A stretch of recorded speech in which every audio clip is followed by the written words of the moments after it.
내란 속의 윤석열은 감염됐지만 내란은 지속되고 있습니다. 중국은 내란 공소정당으로 내란을 정식으로 강화하고 속도를 하시기로 내란 공소정당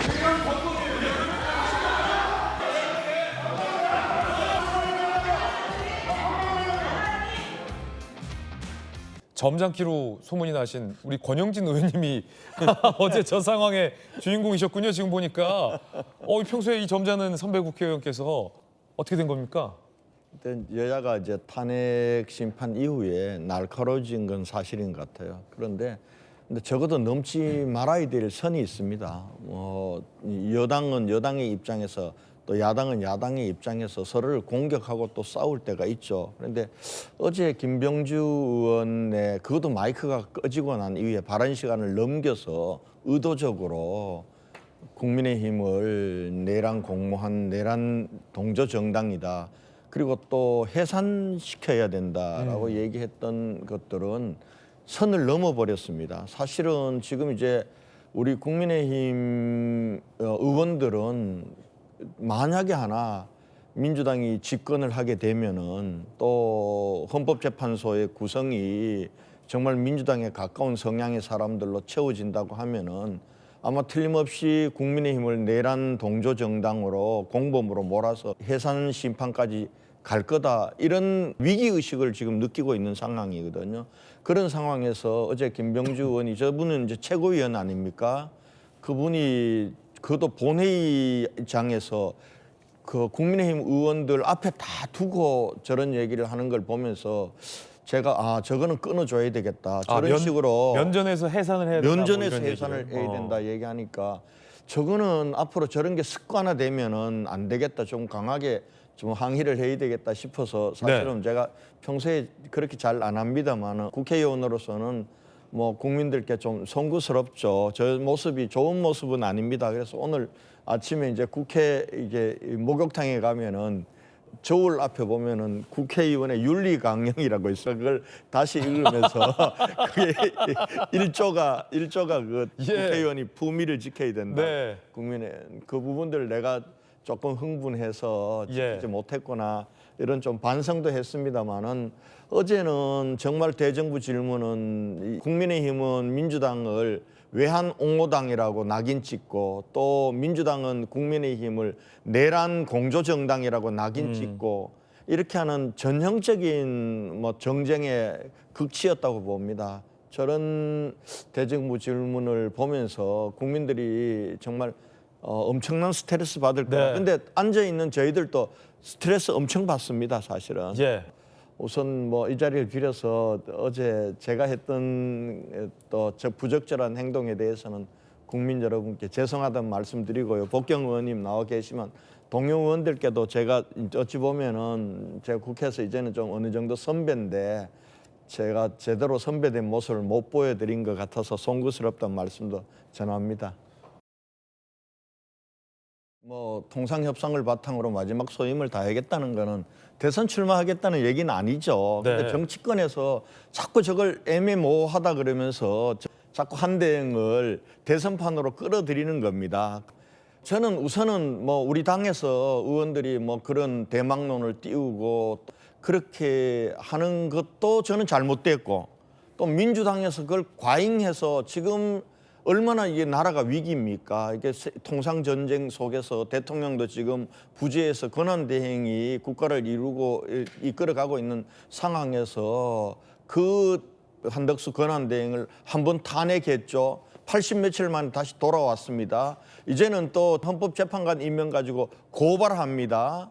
그리고 뭐 국회에 불러내서 뭐 윤석열 아바타다 이러고 막 결국은 자꾸 자기의 필요에 따라서 국민의힘이 대선전으로 한덕수 총리를 끌어들이는 거나 아니면은 지금 권한대행을 그렇게 계속해서 흔들고 핍박하고 하는 것 자체가 우리 국가와 국민을 위해서는 저는 다 안 좋은 거라고 봅니다. 그다음에 이제 냉정하게 그러면 우리 국민의 입장에서 냉정하게. 한덕수 카드는 대망론인가 승리 카드인가 라는 걸 따져놓고 볼 때요. 물론 지금 이제 우리나라가 처해진 현실이 경제 위기이고 경제 위기를 극복해야 되고 또 국민이 갈갈이 찢어진 국민 통합을 해야 되고 개헌을 통해서 새로운 시대로 나간다라고 하는 관점에서 한덕수 총리는 경제 전문가이기도 하고 또 전주 출신이면서 한편으로는 국민 통합의 이미지에도 걸맞고 뭐 이런 부분들이 있긴 있습니다. 그러나 어제 여론조사가 나왔습니다만 한덕수 총리 출마하기 전에 단순으로 보면 8.6% 그리고 시뮬레이션 하면은 이재명 후보하고 가장 근접해 있어요. 근데 대망론 정도는 아니란 말이에요. 대망론 정도가 되려면은 2006년도에 서울시장 선거에서 강금실과 맹형규, 홍준표 우리 당 후보들과 시뮬레이션에서 다 지고 오세훈을 대입시키니까 이기는 거예요. 이 정도 돼야 이게 대망론이지. 지금 한덕수 총리도 어제 조사만을 놓고 보면 26%나 뒤지는데 이게 무슨 대망론이 되겠습니까? 그래서 저런 카드를 띄우려면은 물밑에서 해야 되는 겁니다. 물밑에서 충분히 조율하고 정광석화처럼 등장을 시켜야지 저렇게 띄워가지고 민주당의 공적이 돼 목표가 돼서 저렇게 공격을 받도록 만들면은 한덕수 국무총리가 결단을 할 수 있겠나? 저는 그런 면에서 사실은 우리 당이 민주당보다도 강점이라고 하면은 민주당은 이재명 일극체제로 경선 하나마나 아닙니까? 경선 룰 가지고 벌써 김두관 대표는 드랍하고 이런 상황인데 우리 당은 그래도 누가 될지도 모르고 여러 후보가 있어서 이 경선 과정을 통해서 경쟁력도 높이고 국민의 관심도 끌고 이렇게 한다는 거 아닙니까? 그러면 그 과정을 잘 밟아나가는 것이 지금은 굉장히 중요하지. 엉뚱하게 한덕수 대망론이다, 한덕수 추대론이다, 한덕수 출마 촉구다 이렇게 하면서 마치 우리 당의 지금 후보들이 문제가 있는 것처럼 그 과정에서 아까운 후보 하나 오세훈 서울시장은 불출마 선언을 해버렸잖아요. 그래서 이제는 우리 당도 한덕수 총리에게 정말 이 위기 관리를 잘 할 수 있도록 네. 그대로 도와줘야 된다. 그리고 대선판으로 더 이상 끌어들이지 말라. 그리고 우리가 갖고 있는 강점의 경선 과정을 잘 하자. 이렇게 하고 난 이후에 한덕수 총리가 만약에 나올 수 있는 거는요. 민주당이 하기 나름이라고 봐요. 지금 민주당은 점점 한덕수를 정치판으로 대선판으로 밀어넣고 있거든요. 마치 지난번 윤석열 검찰총장을 대선판으로 밀어넣어서 결국은 자유한국당의 후보가 되도록 만든 것처럼 가는 과정인데 그런 과정이 없으면 저는 한덕수 총리는 스스로 결단해서 나오시기는 어려운 분이다. 이런 면에서 지금 우리 당은 한덕수 대망론을 버려라 일단은. 예. 그리고 우리 경선에 충실해서 우리 주자들이 강한 주자가 될 수 있도록 하는 거기에 전력해라. 네. 이런 말씀을 드리고 싶습니다. 빅텐트를 만들 수 있다면 만드는 그 정치 세력이 승리하는 거죠. 그러나 지금처럼 예를 들면은 이준석 또 이 한덕수 총리가 무소속으로 나와야 되고 또 유승민도 무소속으로 나오고 거기다가 이낙연이나 민주당에 있어서 반명 세력들까지 하는 큰 빅텐트는 저는 사실상 어려울 거라고 보아요. 네. 다 정치적 셈법이 다르기 때문에. 이 정도 큰 사이즈는 안 된다. 네, 어려울 거예요. 그러나 역대 선거 결과를 놓고 보면 단독 집권된 사례는 한 번도 없습니다. 네. 예를 들면 민주화 이후에 YS 될 때 3당 합당으로 됐습니다. 민정당하고 그다음에 자민련 JP 당하고 합당으로 됐고 DJP 연합으로 된 거예요. 그다음에 노무현 대통령도 정몽준하고 막판 단일화로 된 겁니다.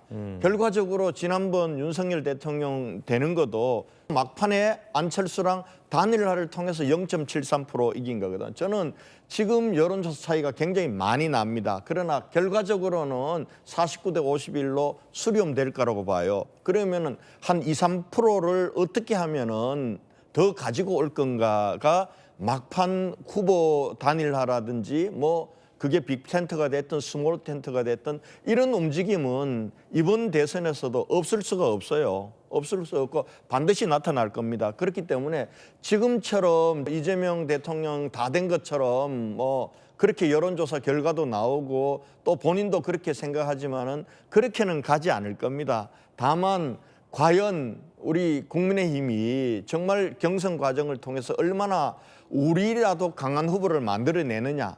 그래도 제가 볼 때는 2~3% 부족할 수 있습니다. 이 2~3%를 부족함을 채우기 위해서 우리가 우리 스스로의 기득권을 내려놓고 어떻게 하면은 연대하고 또 같은 텐트를 칠 수가 있느냐.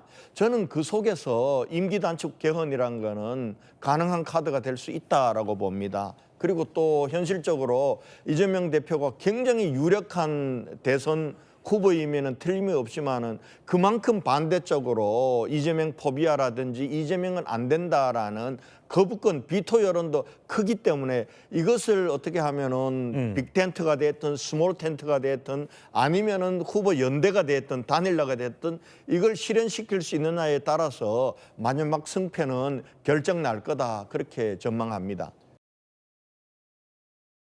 홍준표 후보 잠깐 얘기를 하면은 사실은 뭐 이재명 후보를 양아치라고 표현하는 거 그 과한 표현이죠. 그런데 저분 특징이 자기 꼰대라고 얘기하잖아요. 그러니까 남만 비방하는 게 아니라 자기도 꼰대 맞다. 그런데 나 이 30대들이 좋아하는 꼰대다. 그런 면에서는 또 홍준표 후보의 강점이 거기도 있다고 봅니다. 나경원 의원이 이제 한동훈 후보를 경쟁 상대로 삼은 거는 결과적으로는 4강 안착을 하기 위해서는 어떤 지점과 각을 세워야 내가 4강이 우선 될 수 있느냐 이 전략적 계산을 한 것 같습니다. 네. 물론 뭐 이번 탄핵 과정에서 나경원 후보는 탄핵에 반대하고 그리고 대통령의 복귀를 위해서 싸우는데 아주 전면에 잔다르크처럼 전면에 섰습니다. 그리고 반면에 이제 한동훈 전 대표는 반대편에 있었기 때문에 그렇게 가는데요. 그런데 결과적으로 저는 두 분 다 각자가 갖고 있는 장점이 있는데 왜 저기 탄핵 프레임 속에 당신들을 가둬놓는 경쟁만 할까? 나경원 후보는요. 지금 보면은 저출산 고령화 사회 부위원장이었습니다. 기후 환경 대사였습니다. 그리고 국회에서도 지금 인구 그리고 내일이라는 그런 포럼을 만들어서 활발한 활동을 합니다. 사실은 우리 사회가 안고 있는 문제가 정말 저출산과 인구 절벽의 문제 그리고 기후 환경의 문제 이런 아젠다들을 당신이 장점이 있습니다. 저는 그런 강점을 가지고 갔으면 좋겠다라는 생각이에요. 서로가 조금 서로의 강점과 장점을 가지고 우리 국민들에게 호소한다면은 우리 경선 과정이 외연을 넓히는 경선이 될 거다. 근데 탄핵의 프레임 안에서 서로 치고받는 공방만 하다 보면은 외연은 넓혀지지 않고 안으로 쪼그라드는 경선이 될 수 있다. 이 부분들은 좀 조심했으면 좋겠다라는 조언의 말씀을 두 분께 드리고 싶습니다.